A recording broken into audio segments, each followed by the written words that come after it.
We live in an age where everything is connected. Notifications, group chats, social media, being reachable has become the default state of existence.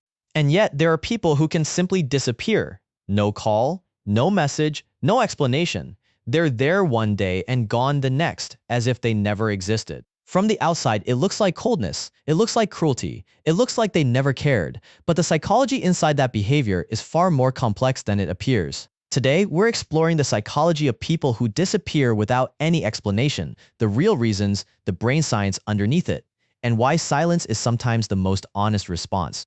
First, it's important to name something directly. Not all disappearing is the same. There is the person who ghosts a third date because they weren't interested. That's different from someone who vanishes from a relationship or a friendship or a family dynamic after years of slowly reaching an internal limit. The kind of disappearing we're looking at today isn't impulsive or careless.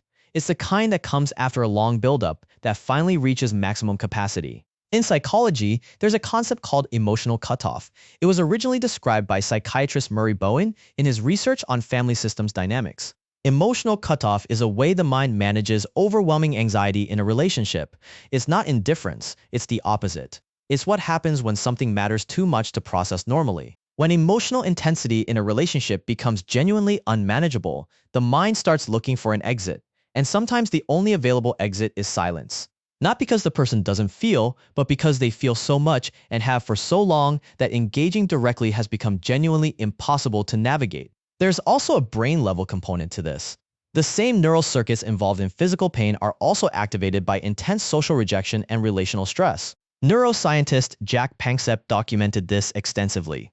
The brain doesn't distinguish meaningfully between social pain and physical pain. Both feel real, both deplete resources. So when someone has been managing a painful relational dynamic for a long period of time, their nervous system is running actual chronic stress, not just emotional discomfort. At some point, the brain shifts into a conservation mode. Stop the exposure, stop the drain, remove yourself from the source of the depletion before there's nothing left.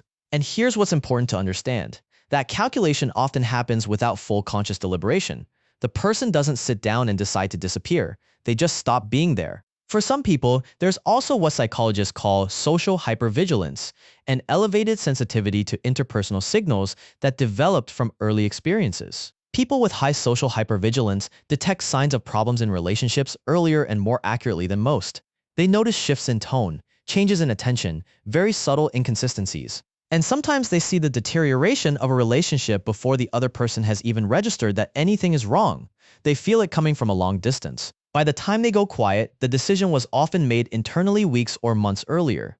The silence is just the external sign of an internal conclusion that had already been reached. And there's something else. People who disappear often do so because they know from experience that attempting a direct conversation will make things worse, not better. Maybe they've tried before and been dismissed, or manipulated, or turned into the problem for raising the problem. So silence becomes the only option that actually protects them. This is a key distinction that almost nobody discusses.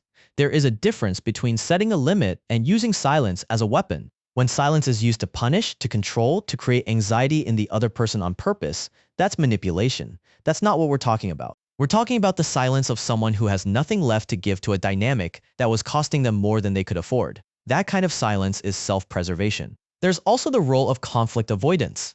Not everyone has language for interpersonal pain. Not everyone was taught how to articulate emotional needs clearly or safely. For people who grew up in environments where conflict was dangerous or pointless or ignored, leaving quietly is sometimes the only emotional vocabulary available. It's not right, it's not ideal, but it's real, and understanding that makes it possible to be a little more honest about what's actually happening. Sometimes disappearing is the only way someone knows how to leave something that was hurting them. Their silence isn't necessarily a statement about you, it might just be their limit showing. Let's also talk about what happens inside the person who disappears, because the narrative is usually about the one who is left, not about what it costs to go quiet. Many people who cut contact don't do it cleanly. They carry guilt. They replay the situation. They wonder if they were fair. They miss things about the person even while knowing they needed to leave.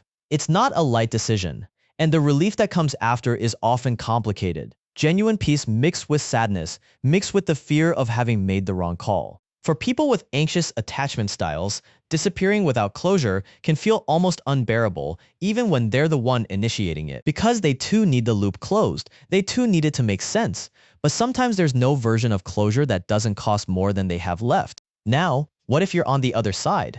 What if you're the one who was left without an explanation and you genuinely don't know why? The painful reality is that sometimes you won't find out, and sitting with that ambiguity without resolution is one of the hardest things the human mind has to do. But it helps to understand that other people's silence is almost never entirely about you. It's almost always about something inside them that their resources couldn't handle anymore. That doesn't make it hurt less, but it makes it slightly more possible to stop turning it into a verdict about your worth. There's also a practical question worth sitting with. Is your default to disappear, or to stay and try to fix things even when you're exhausted? Neither extreme is always right. Staying in something permanently damaging isn't strength, but disappearing from everything that's uncomfortable isn't health either. What serves you and the people around you is the ability to discern, when is this worth addressing directly? When have I genuinely reached the point where there's nothing left to say? And is my silence a boundary, protecting me? Or is it avoidance, protecting me from something I could actually face with the right support? These questions don't have easy answers, but asking them honestly is where genuine psychological growth actually begins. If this kind of content speaks to something you've been thinking about, subscribe. We go into these questions every week with as much honesty as we can. See you in the next one. Psychology also describes something called a functional limit. Not a statement of withdrawal, but an action that communicates. This is no longer something I can safely participate in. Leaving without explanation is a form of that functional limit. For people without language for their own thresholds, it may be the only form currently available. And developing the language is a skill. Learning to name what isn't working before reaching complete depletion, it can be built with support and practice. The question worth sitting with is not whether disappearing was right or wrong. It is what it was protecting, and whether that protection still serves the same purpose. Because sometimes the silence that once helped is the same silence that now prevents something better from ever becoming possible. And if you are the one who got left without a word, you are allowed to grieve the loss of clarity. You do not have to pretend the absence of explanation is fine. You are allowed to wish the person had more language at the time. That is a legitimate grief, and it does not require you to fill in the silence for them. What I want to know is this.